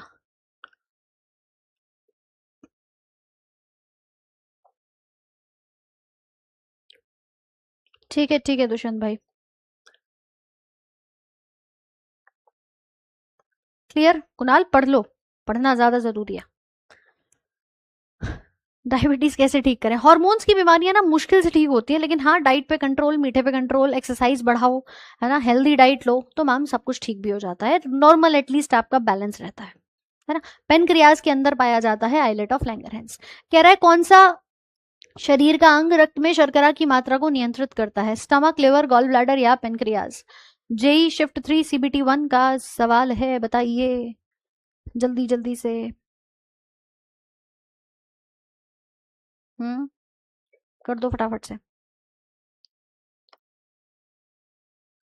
डाउट सेशन कर लेंगे इस सैटरडे, देखते हैं, आपका डाउट सेशन लगवाते हैं, है ना। पेनक्रियाज है जो आपके शुगर को संभालता है, बढ़ाना भी हो तो भी और घटाना भी हो तो भी। अल्फा और बीटा सेल काम करेंगे, एक तरफ बनेगा ग्लूकागन और एक तरफ क्या बनेगा? इंसुलिन बनता है। समझ गए कि नहीं? है भाई, इतना आसान चीज है मैम। देखो, अब लगभग हमारा ये चैप्टर खत्म हो चुका है, ये 2 पेज आपको बढ़िया तरीके से समझने हैं, है ना। क्या समझने हैं मैम? आ जाओ जरा। चैप्टर तो हमने लगभग पढ़ लिया है, लेकिन हाँ, अब हम ये पढ़ लेते हैं कि मैम हमारे इंजाइम्स पाचन कराते कैसे हैं। मैंने आपको एक हिस्सा बताया पेनक्रियास का और एक हिस्सा बताया छोटी आंत का, ठीक है। अभी तक हमने किसका पाचन कराया था? अभी तक मैम केवल और केवल हमारे प्रोटीन्स किस में टूटे थे? पेप्टोन्स में। अगले 10 मिनट ध्यान से सुन लेना, चैप्टर का सब कुछ समझ में आ जाएगा। और इससे पहले मैंने आपको मुख में बताया था स्टार्च अमाइलेज के माध्यम से किस में टूटता है? माल्टोज में टूटता है। कोई दिक्कत है क्या इसमें? है भाई, यहाँ अमाइलेज काम कर रहा था और यहाँ पेप्सिन काम कर रहा था। बोलो, याद आ रहा है कि नहीं? अभी तक सिर्फ इतना ही तो पाचन हुआ था, अभी तक सिर्फ इतना ही तो पाचन हुआ था। अब मैम ये सारी चीजें पेट से होती हुई कहाँ आ गई हैं? छोटी आंत में आ गई हैं। लेकिन उससे पहले पेनक्रियास से पेनक्रियाटिक जूस बना, और उस पेनक्रियाटिक जूस में एंजाइम्स थे। उन एंजाइम ने क्या करा? 3 चीजों पर मेनली टारगेट करा। सबसे पहले वो प्रोटीन जो हमने ऑलरेडी पेप्टोन्स और प्रोटियोज में तोड़ दिया था, ठीक है, वो प्रोटीन जो पेट में ऑलरेडी पेप्टोन्स में टूट चुका था, उसको ट्रिप्सिन नाम के एंजाइम की मदद से किस में तोड़ा जाएगा? डाइपेप्टाइड में तोड़ा जाएगा। यानी मैम अभी भी पूरा नहीं टूटा, क्योंकि डाइपेप्टाइड तो ऑलरेडी मेरे पास अमीनो एसिड में बनाना है, ये तो बीच की एक कड़ी है ना। जब तक अमीनो एसिड नहीं बन जाएंगे क्या प्रोटीन टूटेगा? नहीं। लेकिन हाँ, थोड़ा सा तोड़ दिया है। और किसकी मदद से? ये सब हमारे कहाँ है? अच्छा, ये सब हमारा पेनक्रियास की रिएक्शन चल रही है ना। अब ये ट्रिप्सिन किससे बना? अग्नाशय के रस से, यानी पेनक्रियाटिक जूस से। पहली रिएक्शन, हाँ भाई, पहली रिएक्शन कि इसने बचे हुए पेप्टोन्स प्रोटियोज को किस में तोड़ दिया? डाइपेप्टाइड्स में। उसी प्रकार से, सुन लो पहले बात को, फिर सारे सवाल बताऊंगी। उसी प्रकार से ये स्टार्च जो अभी तक आप कितना तोड़ करके आए थे 30%, बचा हुआ 70% कहाँ जाएगा मैम, यहाँ आएगा, अमाइलेज ही आएगा। जब भी नाम आता है स्टार्च को तोड़ने का, कौन तोड़ेगा, अमाइलेज तोड़ेगा। वहां लार का अमाइलेज था, यहाँ पर पेनक्रियाज का अमाइलेज है। ठीक है, समझ गए। किसमें टूट रहा है, डाइसैकेराइड्स में। डाइसैकेराइड 3 थे मेरे पास, सुक्रोज, माल्टोज, लैक्टोज, टूट गया मैम उसमें। ग्लूकोज तो नहीं आया ना अभी, सबसे छोटा भाग तो नहीं टूटा, यानी एक बीच की कड़ी बन रही है। इसी प्रकार से वसा, ठीक है, ये जो आपके पास क्या है, फैट है, इस फैट को लाइपेज की मदद से ये किसमें तोड़ देता है, तो ध्यान रखना इसको भी तोड़ने का काम करता है। लाइपेज जब भी आएगा वसा को तोड़ेगा। डाइग्लिसराइड्स में, और डाइग्लिसराइड्स किसमें तोड़ देते हैं, मोनोग्लिसराइड्स में, है ना। ये चैप्टर, ये वाला रिएक्शन रहने देना, इसको आगे जब हम डीएनए पढ़ेंगे तो आपको बता देंगे। बोलो इन तीनों में कोई समस्या। अभी आधा आधा टूटा है कि मैम प्रोटीन को मैंने डाइपेप्टाइड्स में, बचे हुए 70% स्टार्च को डाइसैकेराइड्स में, और फैट को मोनोग्लिसराइड्स में। क्योंकि याद करो मैंने फैट को बोला था ट्राइग्लिसराइड्स होते हैं। किस किस को याद आ रहा है? इन्हें तो बस ये याद आ रहा है कि क्लास रिकॉर्डेड है। हरी कह रहे हैं क्लास रिकॉर्डेड है। यहाँ सुबह ग्रुप डी का एनालिसिस करके आए हैं, आपको बता रहे हैं सारी चीजें, फिर भी मैम क्लास रिकॉर्डेड है। पढ़ना मत तुम। अरे आसान चीज है ना, जिससे बनाया था अब उसमें तोड़ दो। शुरुआत कहाँ से हुई थी, स्टार्च की। मुख में 30% स्टार्च टूट गया था माइलेज की मदद से, बाकी 70% कहाँ टूट रहा है मैम, ये सब पेनक्रियाज में चल रहा है। पेनक्रियाज में स्टार्च 70% डाइसैकेराइड्स में टूट चुका है। एकदम से तो सारा कुछ नहीं टूट जाता, टुकड़ों में धीरे धीरे रिएक्शन चलेगी। पेनक्रियाज में चली, फिर छोटी आंत में चलेगी, है ना, सिंपल सी कहानी है। इसी प्रकार से प्रोटीन पहले पेट में टूटे पेप्टोन्स में, अब मैम डाइपेप्टाइड्स में टूट गए। इसी प्रकार से फैट टूटा है सीधे मोनोग्लिसराइड्स में। अब यही जो 3 आपके पास यूनिट बची हैं, डाइपेप्टाइड, डाइसैकेराइड, मोनोग्लिसराइड्स, इनको सबसे छोटे भाग में तोड़ देते हैं। कैसे तोड़ देते हैं कि मैम देखिए इधर सबसे छोटा भाग कौन सा होगा, डाइपेप्टाइड्स को अमीनो एसिड्स में तोड़ दिया, प्रोटीन का पाचन खत्म। इसके बाद ये तीनों हमारे एग्जाम्पल किसके हैं, डाइसैकेराइड के हैं। बोलो याद आ रहा है कि नहीं, है ना। डाइसैकेराइड, माल्टोज को 2 ग्लूकोज में तोड़ दिया, लैक्टोज को ग्लूकोज गैलेक्टोज में, और सुक्रोज को ग्लूकोज फ्रक्टोज में। इससे छोटा बना सकते हो क्या, इससे छोटा बना सकते हो क्या, नहीं मैम, है ना। इसी प्रकार से जो डाइग्लिसराइड और मोनोग्लिसराइड थे, इनको लाइपेज की मदद से फैटी एसिड और ग्लिसरॉल में तोड़ दिया है। इस वाली रिएक्शन को छोड़ देना, डीएनए पढ़ाऊंगी तब समझाऊंगी इसको। हमने क्योंकि प्रोटीन, फैट और कार्ब्स पढ़े थे, उसके आधार पे पाचन हो गया है यहाँ पर खत्म। इसी से तो बन रहा था फैटी एसिड, 3 और 1 ग्लिसरॉल से हमने फैट बनाया था। यही हमारे छोटे छोटे इकाई मोनोसैकेराइड थी, इससे डाइसैकेराइड बनाया और इससे पॉलीसैकेराइड बनाया था, और अमीनो एसिड से प्रोटीन्स बनाए थे। किसने न्यूट्रिशन का चैप्टर कर लिया है तो उसको और अच्छे से समझ में आ जाएगा। हाँ भाई मिलिंद, समझ में आ गया। पहले ही कहा था पढ़ने पे ध्यान दे लो, मैं सवालों का जवाब लास्ट में दूंगी, लेकिन नहीं, हमें तो पहले ही करना है। खुद भी डिस्टर्ब होना है, मैडम को भी डिस्टर्ब करना है। पढ़ाओ मत, पहले बातचीत कर लो। अब बताओ मुझे फटाफट से, समझ आई कहानी। इसी को कहते हैं छोटी आंत में चल रही क्रियाएं, स्मॉल इंटेस्टाइन में चल रही क्रियाएं। इससे पहले वाली क्रियाएं कहाँ चल रही थी मैम, बड़ी उसमें पेनक्रियाज में चल रही थी, हैं। बस ये रिएक्शन आती है। अब जैसे मान लो मैं एक रफ एग्जाम्पल आपको दे देती हूँ कि मैम बात आ रही थी प्रोटीन की। प्रोटीन सबसे पहले किस में टूटा, पेप्टोन्स में, ठीक है, प्रोटियोज में। फिर उसके बाद ये किस में टूटे, डाइपेप्टाइड्स में, और इसके बाद ये किस में टूटे, अमीनो एसिड में। सुनना बात को, सब समझ में आ जाएगा, रिलेट करना है बस आपको। अब इसमें एंजाइम कौन सा काम करा था, पेप्सिन। यहां कौन सा काम करा, ट्रिप्सिन। और यहां कौन सा काम करा, तो डाइपेप्टाइड्स के लिए नाम लगा दिया था डाइपेप्टाइडेज। एंजाइम जितने भी होते हैं ना, मेजरली उनके नाम के पीछे क्या लगा होता है, ASE लगा होता है।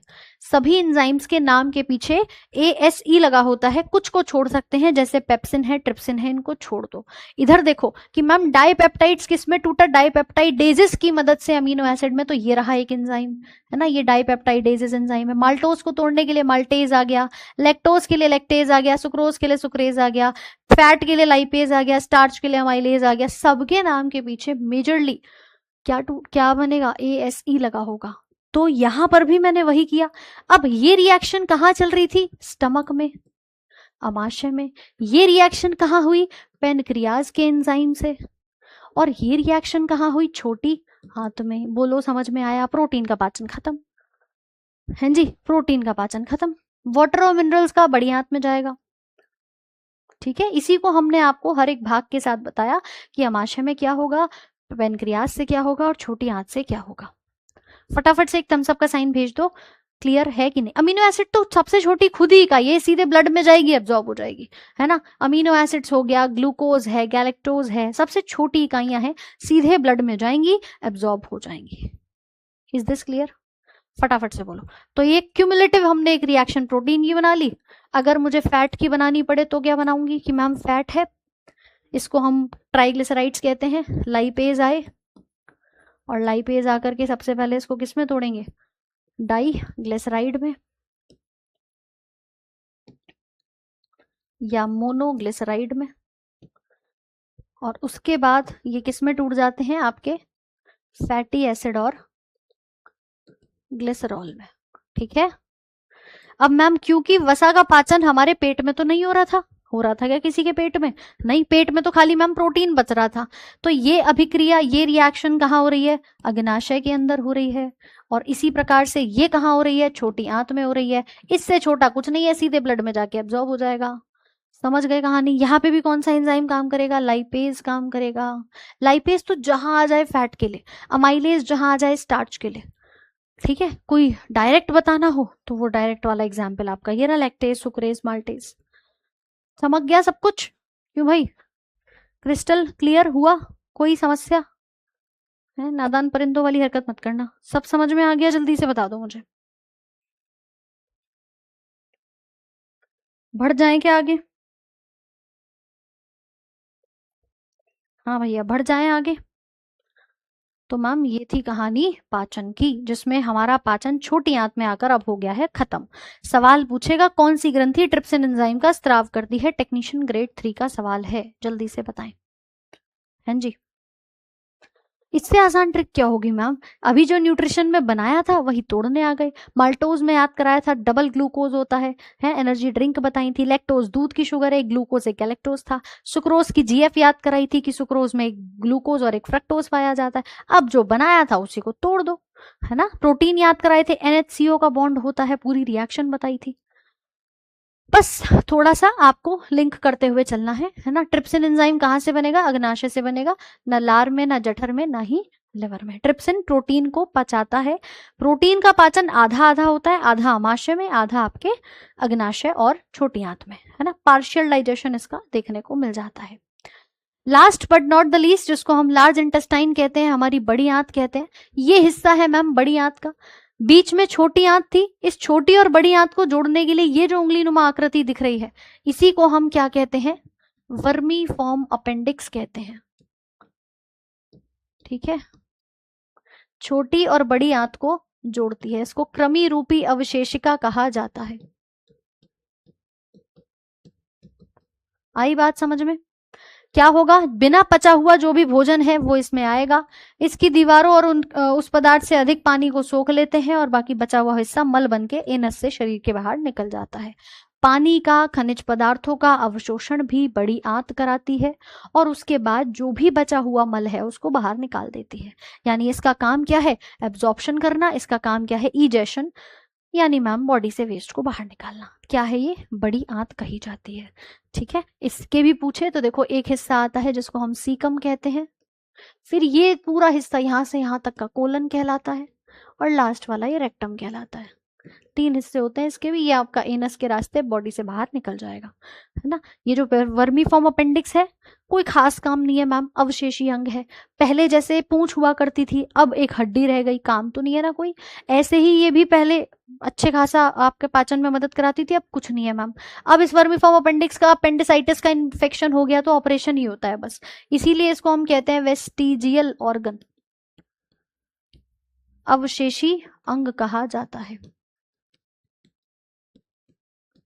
बोलो बात समझ में आ गई कि नहीं? हाँ, इसे काट के हटा देते हैं। तो भैया ये है कहानी बड़ी आंत की, लगभग 1.5 मीटर लंबी होती। ठीक है, लास्ट हमारे पास ये जो लिवर भाई साहब बैठे हैं, दिख रहे हैं सबको? हाँ भाई, ये लिवर दिख रहा है सबको? ये लिवर कहा जाता है सबसे बड़ी ग्रंथि। बहिस्त्रावी ग्रंथि है पर सबसे बड़ी ग्रंथि है।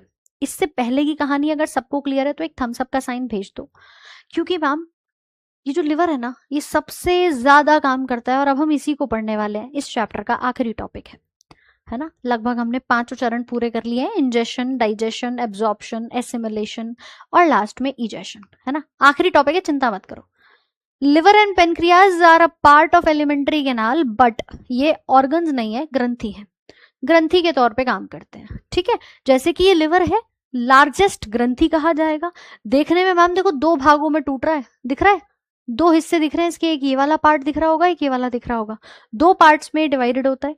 बाइल जूस बनाता है, सबको पता है, लेकिन मैम बाइल जूस ना यहाँ इकट्ठा होता है, जिस पित्ताशय में, इसे पित्ताशय कहोगे, गॉल ब्लैडर कहोगे, पित्त की थैली कहोगे, इसमें हो जाता है कई बार इन्फेक्शन या पथरी, और इसके रास्ते इसको बाहर निकाल देते हैं कि भैया तुम चलो, है ना। तो इसको हम क्या कहते हैं? लिवर, लिवर के नीचे लगी हुई गॉल ब्लैडर। और इसी के लिए हम कुछ चंद बातें यहाँ पर देख लेंगे कि ये सबसे बड़ी ग्रंथि है। आपसे पूछे कि अंग भी है क्या? हाँ भाई, अंग भी है ना। ये सेकेंड लार्जेस्ट ऑर्गन कहा जाता है। क्या कहते हैं इसको? रुक जाओ भाई, सेकेंड लार्जेस्ट ऑर्गन इसको हम नाम देते हैं। आपसे पूछा जाए लार्जेस्ट ऑर्गन कौन सा है, तो आप बताएंगे जी स्किन होती है हमारी। सबसे बड़ा अंग कौन सा होता है? तो त्वचा। और सेकंड नंबर पे कौन आता है? लिवर, ठीक है। फर्स्ट लार्जेस्ट में स्किन आपने बता ही दिया। वजन कितना है? तो आपने कहा लगभग अप्रोक्सीमेशन पे 1.5 किलो होता है ना। इस लिवर के अंदर छोटे छोटे से यहाँ पर सेल्स होंगे और उन सेल्स को कहते हैं हेपैटिक सेल, ठीक है। यकृत है सबसे बड़ी ग्रंथि और दूसरा सबसे बड़ा अंग। क्या है मैम? इसके अंदर हेपैटिक कोशिकाएं पाई जाती हैं। हिंदी इंग्लिश दोनों में लिखा है, हेपैटिक कोशिकाएं पाई जाती हैं। सबसे छोटी इकाई जिसको हम कहते हैं ना कि लिवर किससे बना है? हमारी बॉडी किससे बनी है मैम? सेल से बनी है। आपके घर में, यूजुअली सबके घर में एक बालक ऐसा होता है जो सबसे ज्यादा जिम्मेदार होता है, जिसको हम कहते हैं रिस्पॉन्सिबल पर्सन। बेटा भी हो सकता है, बेटी भी हो सकती है, बड़ा बालक भी हो सकता है ना। माता पिता में से भी आप किसी को मान सकते हैं, लेकिन हाँ, जिसके कंधों पे सारा भार हो, वो लिवर हमारे शरीर की तरह काम करता है। जैसे घर में वो बालक है, ऐसे ही बॉडी में लिवर भी वैसा ही काम करता है कि ये 1 या 2 फंक्शन नहीं कर रहा है मैम, 500 से 600 काम होते हैं इसके, ठीक है। आ रही है बात समझ में? तो अगर पूछा जाए कि बिजिएस्ट ऑर्गन कौन सा है, सबसे ज्यादा बिजी कौन रहता है? लिवर रहता है ना। सो इसको हम क्या कहेंगे यहाँ पर कि ये सबसे बड़ा। अच्छा, आप में से कुछ लोगों को ये नहीं पता होगा कि मैम ऑर्गन का काम क्या है, ग्रंथि का क्या है। देखो, अंग जो होते हैं ना, जैसे ब्रेन है, हार्ट है, या हम गॉल ब्लैडर की बात करें, जो अपना काम कर रहे हैं, कुछ बनाते नहीं है। ऑर्गन हम उसे कहते हैं जो सिर्फ अपना क्या करते हैं? फंक्शन कर रहे होते हैं। अब लिवर अपना काम क्या करता है मैम? लिवर का काम है विषहरण करना। शरीर में जितने भी विषैले पदार्थ होते हैं ना, उनको बाहर निकालता है। वहीं पर जितनी भी ग्रंथियां होती हैं, वो चाहे बहिस्त्रावी हो या अंतःस्त्रावी, वो कुछ ना कुछ बनाती जरूर है। ब्रेन कुछ बना रहा है क्या? नहीं। गॉल ब्लैडर कुछ बना रहा है? नहीं। लिवर से बना हुआ स्टोर कर रहा है मैम। समझ रहे हो बात को कि मैम हमारा दिल है, दिमाग है, किडनी है, ये बनाते नहीं है, लेकिन अपना काम कर रहे हैं। किडनी का काम है रक्त को छानना, काम कर रही है अपना। फेफड़ों का काम है ऑक्सीजन कार्बन डाइऑक्साइड का एक्सचेंज कराना, कर रहा है। ब्रेन का काम है कंट्रोल करना, कर रहा है, पर कुछ बना नहीं रहा। वहीं पर पेनक्रियाज आपके हॉर्मोन्स बनाती है, पेनक्रियाटिक जूस बनाती है, लिवर बाइल जूस बनाता है, लार ग्रंथि लार बनाती है। तो ग्रंथि कुछ ना कुछ बनाती है। मेरी बात समझ में आ गई हो तो थम्स अप का साइन भेज देना। इनका काम क्या है? कुछ सिक्रीट करना। तो ये ग्रंथि के तौर पे भी कर रहा है क्योंकि बाइल जूस बनाता है, और यहां से क्या कर रहा है मैम? डिटॉक्सिफिकेशन करता है, ठीक है। बाकी आप बता सकते हैं। हेपैटिक सेल या हेपैटिक लोब्यूल्स पाए जाते हैं, जिसको हम कहते हैं कि यकृत की सबसे छोटी इकाई है, लिवर की या यकृत की संरचनात्मक और कार्यात्मक इकाई है, जो ग्लिसन नाम के ग्लिसन कैप्सूल के द्वारा ढक दी जाती है। मतलब हेपैटिक सेल के ऊपर भी एक ढक्कन होता है, एक कवरिंग होती है, जिसको हम हेपैटिक कैप्सूल, ये ग्लिसन कैप्सूल कहते हैं, जो कि क्या है? एक पतली संयोजी ऊतक की झिल्ली होती है, ठीक है। तो ये हेपैटिक सेल्स क्या कर रहे हैं? बाइल को बना रहे हैं, पित्त को बना रहे हैं, और साथ में बाइल कहाँ स्टोर हो जाता है? गॉल ब्लैडर में स्टोर हो जाता है, पित्त की थैली में इसमें जाकर के स्टोर हो जाता है। साथ में ग्लिसन कैप्सूल याद रखना, ये हमारे ऊतकों के ऊपर, इसके हेपैटिक सेल्स के ऊपर ढक करके रखता है।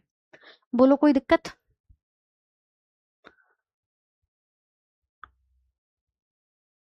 हाँ जी, कोई दिक्कत? जल्दी से बताओ।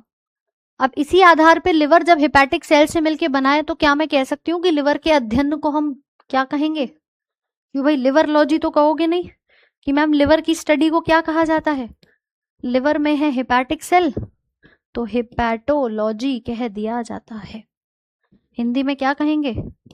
यकृत विज्ञान कहते हैं। कोई दिक्कत किसी को यहां तक? ठीक है, चलो बाकी ये छोटी छोटी सी चीजें हैं, इन्हें हम ध्यान रखेंगे कि भैया पित्तरस जो होता है ये हमारा किससे मिलकर बना है, तो इसमें 97% पानी है, कुछ पित्त के लवण हैं, सॉल्ट हैं, कुछ बिलीरुबिन पाया जाता है, कुछ फैट हैं, कुछ अदर्स हैं। आप पूछेंगे जी बिलीरुबिन क्या है, बिलीवर्डन क्या है, तो पित्त रस के अंदर कुछ पिगमेंट्स पाए जाते हैं जिनको हम बिलीरुबिन और बिलीवर्डन कहते हैं। बोलो बात समझ में आ रही है? लगभग देखो ये चैप्टर हमारा हो चुका है खत्म। ठंड पाओ थोड़ा सा बस, सवालों की शीट में आपको दे दूंगी, है ना। और कल हम शुरू करेंगे श्वसन तंत्र को यानी रेस्पिरेटरी सिस्टम को। टाइम नहीं हुआ है, क्लास 2:30 बजे तक चलती है, 15 मिनट बचे हैं, फटाफट से चैप्टर को कर लेते हैं मैम खत्म, है ना, ताकि कल हम नया चैप्टर कर पाए। फिर पता चला कल 15 मिनट आप लोगों का सिर्फ इस चैप्टर के लिए, पूरी क्लास तो खराब करेंगे नहीं बेटा, है ना। चलो समझ लो, थोड़ा सा ध्यान रख लो इसको। आपसे पूछा जाए पित्त के अंदर कौन कौन से पिगमेंट्स हैं तो आप बताएंगे एक बिलीवर्डिन होता है और एक होता है बिलीरुबिन। क्या आपने कभी ध्यान दिया है कि हमारा जो मल होता है उसका कलर होता है पीला, और वो पीला कलर क्यों होता है मैम? इसी बिलीरुबिन के कारण। हमारा जो प्लाज्मा होता है रक्त का, उसका भी कलर क्या होता है? पीला। किसके कारण मैम? इसी बिलीरुबिन के कारण। तो ये जो हमारा लिवर है, कई बार देखते हैं ना लिवर में खराबी आ गई, पीलिया हो गया। पीलिया तब होता है जब इसी बिलीरुबिन की मात्रा बहुत बढ़ जाती है। आ रही है मेरी बात समझ में? जल्दी से बताओ। कोई सवाल आए तो मुझे, कोई दिक्कत आए तो मुझे कल सेशन की शुरुआत में डाउट पूछ लेना, लेकिन पहले समझ लो कि मैम बिलीरुबिन की मात्रा अगर अधिकता हो जाती है तो व्यक्ति को क्या हो जाता है? जॉन्डिस यानी पीलिया हो जाता है। लिवर की ही तो खराबी है वो, है ना, लिवर की ही तो खराबी कही जाती है, बिलीरुबिन की अधिकता से हो जाता है। आंखें पीली, स्किन पीली, त्वचा पीली, ये पीला कलर देने का ही काम है इसका। और ये क्या करता है? ये हरा कलर देता है। ठीक है, इसी को हम कहते हैं बिलीरुबिन और बिलीवर्डन। ये है क्या? ये पित्त के वर्णक कहे जाते हैं, और इन्हीं को हम पित्ताशय में स्टोर कर लेते हैं। क्वेश्चन आ सकता है कि हमारे पेट में जब खाना पहुंचता है तो वो एसिडिक हो जाता है, क्यों? क्योंकि मैम उसको HCl मिलता है, लेकिन जैसे ही वो निकल के नीचे आता है और उसको पित्त रस मिलता है ना, ये उसको क्षारीय प्रवृत्ति का कर देता है। क्या कर देता है? एल्कलाइन कर देता है। ठीक है, कोई एंजाइम नहीं है मैम इसके अंदर, लेकिन हाँ ये उसके एसिडिक नेचर को एल्कलाइन में परिवर्तित कर देता है। हार्ट तो बिजी नहीं है, हार्ट तो नॉन स्टॉप काम करेगा, या तो करेगा या नहीं करेगा, दो ही सिचुएशन है। ठीक है, हार्ट तो मैम करता ही करता है। So this is known as liver. और लिवर के लिए एक सवाल बता दो कि ये मेन फंक्शन क्या कर रहा है? बाइल का, पित्त का मेन कार्य का होता है। पिगमेंट क्लियर हो गए सबको? राजा भैया कोशिश थी, लेकिन समय में अभी कोई परिवर्तन नहीं हो पाएगा। ठीक है, समय में अभी कोई परिवर्तन फिलहाल नहीं हो पा रहा है, तो थोड़ा सा अभी कॉपरेट कर लें। अगर आगे कुछ भी ऐसा रहता है तो आपको अपडेट हम कर देंगे।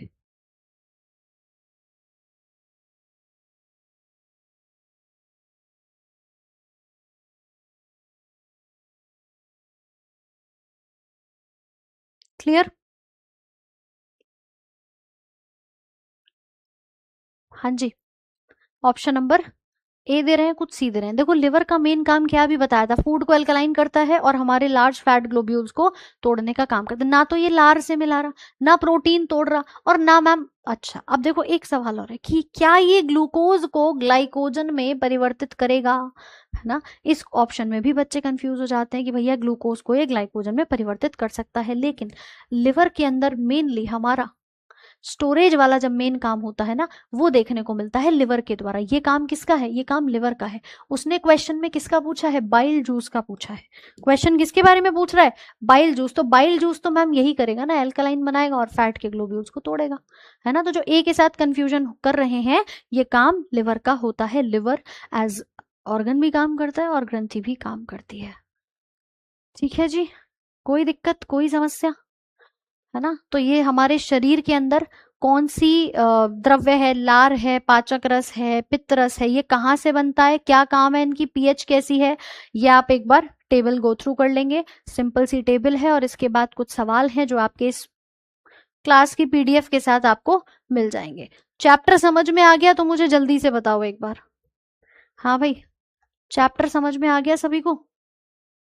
फटाफट से बताओ। ठीक है, तो कुछ क्वेश्चंस के साथ ये आपको पूरी फाइल जो है वो मिल जाएगी। चैप्टर पाचन तंत्र हो गया है खत्म। अब मुझे एक बार बता देंगे मैम, कोई दिक्कत समस्या? मेजोरिटी ऑप्शन सी को देंगे, हाँ जी। चलिए पंकज जी, बहुत बढ़िया, है ना। कोई समस्या यहाँ तक जल्दी से बताओ। क्वेश्चंस एक बार आप लोग प्रैक्टिस कर लेना, कोई भी डाउट लगता है तो कल जब क्लास आपकी शुरू होगी उसके स्टार्टिंग के 10 मिनट में आप लोग अपने सवाल जवाब कर लेना, और फिर हम अगले चैप्टर श्वसन तंत्र को यहाँ पर बढ़ेंगे, है ना। ऑनलाइन टेस्ट कराएंगे भाई, यूट्यूब पे करा देते हैं उसको आपको, है ना। ठीक है, अब बताओ पाचन में कोई दिक्कत? चलिए शिवम कुमार, कोई दिक्कत नहीं है, अभी आप अपना बैकलॉग खत्म कर लो, है ना। हाँ, चलिए Tanushree, thank you so much. बच्चे बढ़िया से मेहनत करो, सिलेक्शन लो। पीडीएफ अभी सेशन के बाद मिल जाएगी। मैम आप बुक बनाइए, बहुत कुछ काम चल रहा है और बहुत सारे एफर्ट्स हैं जो आप लोगों के लिए अभी चल रहे हैं, और बहुत जल्दी बहुत सारे आप लोगों के लिए भी गिफ्ट सरप्राइजेस मिलने वाले हैं, है ना।